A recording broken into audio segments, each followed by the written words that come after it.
여러분, 하나님은 한 사람을 찾습니다. 진짜 한 사람을 찾습니다.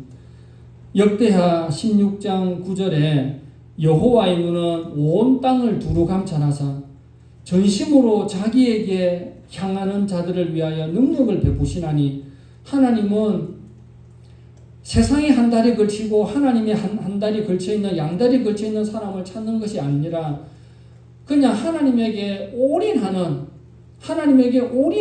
그 사람이 있는지 하나님은 찾아내어서 그 사람에게 다 능력을 준다고 그렇게 말씀하고 있습니다. 라오디게아 교회를 향하여 차지도 않고 뜨겁지도 않는 미지근한 신앙이 되어버린, 그래서 내가 너를 토하여 내치리라 라고 우리 예수님 분노하셨던 것처럼 오늘날 한국교회가 이렇게 힘을 잃어가고 있는 그 이유 중에 하나가 지옥 가기는 싫고 또 천국은 가야 되겠고 막 그렇게 빠져서 그런 사람이 참 없다는 것이 너무너무 안타깝습니다. 한 사람이 크게 큰 힘을 차지하겠나, 한 사람이 그렇게 한 사람의 영향력이 크겠나? 아닙니다. 한 사람이 굉장히 큽니다, 여러분. 비교 의식을 가져서는 안 되고 창조 의식을 가져야 됩니다. 에베소서 2장 10절에 우리는 그가 만드신 바라, 하나님이 우리를 만들었다 했는데, 만들었다에 헬라어를 보니까 포에마라고 되어 있습니다. 수필, 소설 할 때 시가 영어로 포임이거든요. 포에마에서 시가 나왔어요. 여러분, 시는 아무나 시를 씁니까? 아무나 시 못 씁니다. 하나님은 우리 각자 한 사람이 하나님의 작품인 거예요. 그것도 어떤 작품? 시라는 거예요. 세상에 하나밖에 없는 시라는 거예요. 바울의 삶에 있어서 좀 중요한 부분, 또 모든 성도들이 다 알고 있는 사도행전 16장 31절에 주 예수를 믿어라 그리하면 너와 네 집이 구원을 받겠다라는 이 말씀이 어떻게 해서 이 말씀이 나왔는지 한번 살펴보기를 원합니다. 어느 날 제가 이 본문을 읽어가면서 이 전도법만큼 좋은 전도법이 없다라고 제가 그냥 바울 전도법이라고 이름을 한번 붙였습니다. 바울 전도법의 핵심과 결론이 뭐냐면, 여러분, 보통 전도할 때 믿는 사람이 믿지 않는 사람에게 예수 믿읍시다, 교회 한번 가봅시다, 예수 믿으면 천국 갑니다, 예수 믿으면 너무 좋습니다, 믿는 사람이 믿지 않는 사람에게 말을 건네는 것이 보통의 전도법입니다. 그런데 바울 전도법은 그 반대입니다. 불신자가 믿는 사람한테 먼저 물어봅니다. 내가 어떻게 하여야 구원을 받습니까? 이게 바울 전도법의 핵심입니다. 여러분, 31절을 한 번 더 보세요. 이르되 주 예수를 믿으라 그리하면 너와 내 집이 구원을 받으리라. 예수님을 믿으십시오 라고 먼저 말하지 않습니까? 보통은. 그러면 상대방의 반응이 나오는데, 그런데 30절을 보세요. 30절에 믿지 않는 사람이 간수가 먼저 물어봅니다. 30절에 그들을 데리고 나가 이르되 선생들이여 내가 어떻게 하여야 구원을 받으리까? 불신자가 신자에게 구원을 받는 방법에 대해서 먼저 물어보는 것, 이게 바울 전도법의 핵심입니다. 고구마 전도, 진돗개 전도, 노방 전도, 태신자 전도, 모든 전도 방법은 내가 먼저 믿은 내가 전도 대상자에게 관심을 가지고 사랑을 가지고 영혼을 사랑하고 전도하는. 그런데 바울 전도법은 다른 사람이 먼저 믿는 사람에게 내가 어떻게 해야 구원을 받겠습니까? 라고 물어본다는 겁니다. 이게 굉장히 중요한 겁니다. 우리 성도는 세상의 불신자에게 매력적인 사람이 되어야 됩니다. 끌리는 사람이 되어야 됩니다. 여러분, 예수 믿어서 지금까지 주위 사람들에게 예수 믿으라고 전도는 해봤을 겁니다. 안 해본 사람은 회개해야 돼. 이번 주간에 해야 됩니다. 회개를 하면서 해야 됩니다. 한 번은 다 해봤을 겁니다. 근데 바울 전도법으로 한번 물어보겠습니다.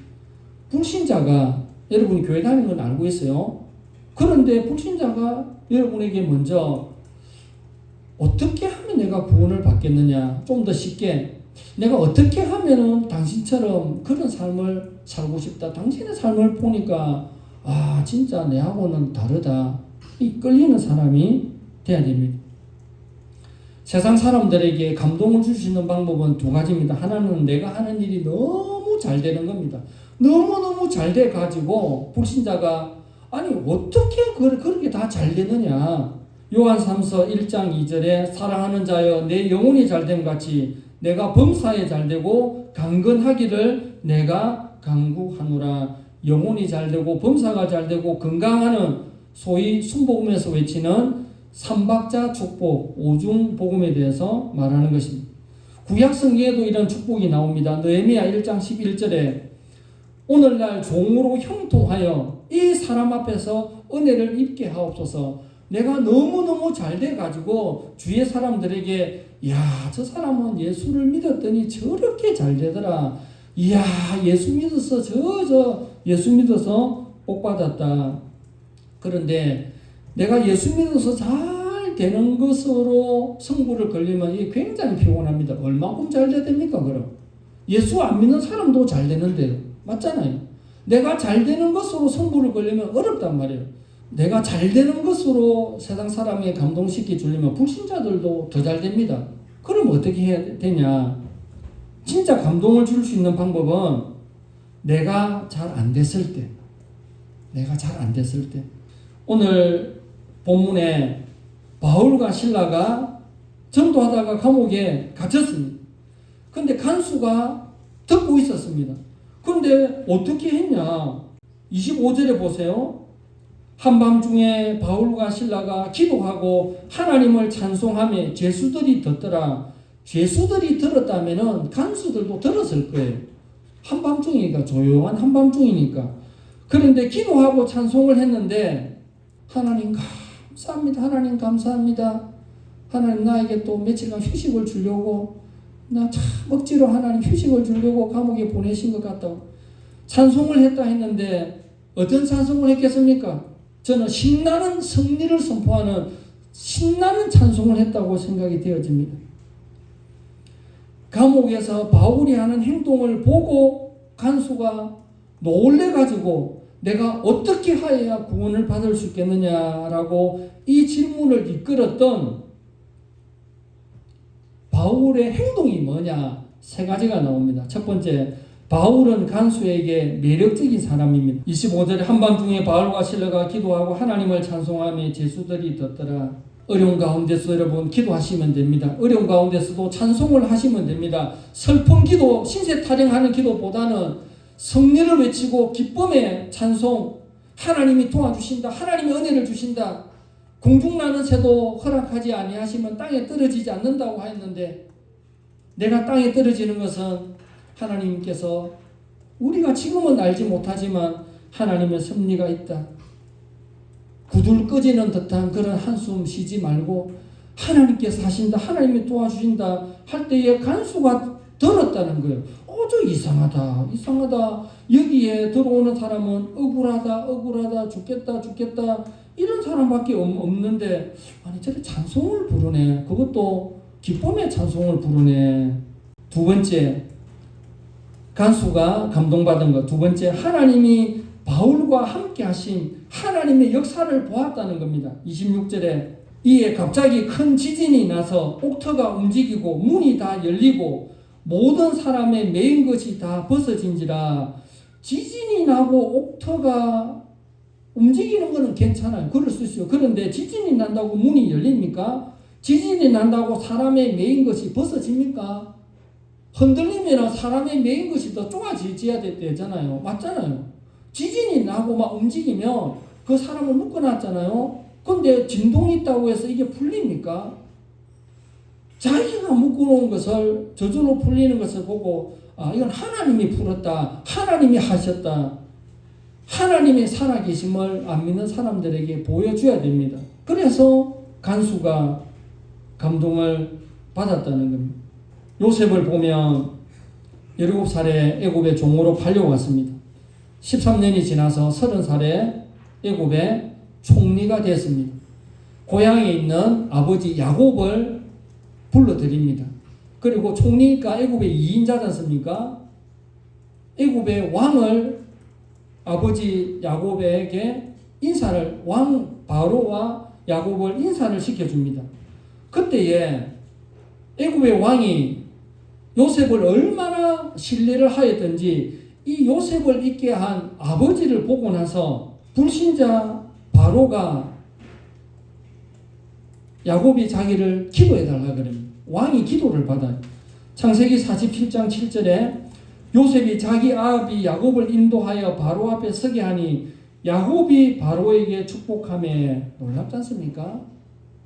한 나라의 최고의, 한 나라가 아니죠. 그 당시에 최고의 왕이 할아버지가 요셉을 얼마나 잘 봤으면 이 요셉을 있게 한 아버지가 어떤 사람인지 바로가 기도를 받습니다. 다니엘도 있습니다. 그가 왕의 조서에 의인이 지킨 것을 알고도 예루살렘을 향하여 전에 하던 대로 기도를 했습니다. 간신들이 법대로 다니엘을 사자굴에 던져 넣어야 된다고 했습니다. 왕도 어쩔 수가 없습니다. 도장이 찍혔기 때문에. 그때 왕이, 하나님을 모르는 왕이 다니엘에게 뭐라고 한 줄 압니까? 다니엘 6장 16절에 다니엘을 끌어다가 사자굴에 던져 넣는지라 왕이 다니엘에게 일러 이르되 내가 항상 섬기는 내 하나님이 너를 구원하시리라. 대단하지 않습니까? 자기는 하나님도 안 믿는데 다니엘을 보면 하나님이 살아계심을 아니까 사자굴에 들어가더라도 다니엘아, 하나님이 너를 지킬 것이다. 우리가 이런 사람이 돼야 됩니다. 이런 말을 들어야 됩니다. 어려운 일이 있어도 세상 사람들이 너가 믿는 하나님이 너를 지켜주시겠지. 내가 되는 것이 아니라 주의 몸된 교회니까 하나님의 교회는 하나님께서 이끌어 가시는 하나님의 살아계신 마지막 이때에 전도해도 안 되고 전도지 받고 오겠나? 요즘 시대에 전도지 받고 누가 오노? 그러면서 관계 전도를 하고 행동으로도 보이지만 그래도 저를 볼 때에 평생에 한 명 전도해서 내가 목사가 된 그 형도 있었던 것처럼 교회 한번 가보자. 교회 한번 가보자. 그 말에 하나님이 그 사람이 목사로 만들어주는 그런 놀라운 은혜가 있고, 오늘 말씀에 입각해서 결론을 내려본다면 안 믿는 사람들이 먼저 우리의 삶을 보고 그 사람을 보니까 하나님이 계시는 것 같다고 느껴지면서 내가 어떻게 하면은 구원을 받으리까 물어볼 때에 주 예수를 믿어라. 그래야만 너와 내 집이 구원을 받으리라. 답은 너무 간단하니까 이렇게 말하는 사람이 없는 이때에 행동하는 그리스도인, 세상의 빛으로, 세상의 소금으로, 바울의 표현대로는 그리스도의 향기로, 그리스도의 편지로, 그리스도의 대사로 그런 삶을 살아서 하나님께 영광을 돌리는 삶, 우리의 삶 가운데에 오늘도 나를 통해서 하나님의 역사하심을 보여주는 그런 삶을 살아가시는 우리 지체들이 되시기를 주님의 이름으로 축원합니다. 기도하겠습니다.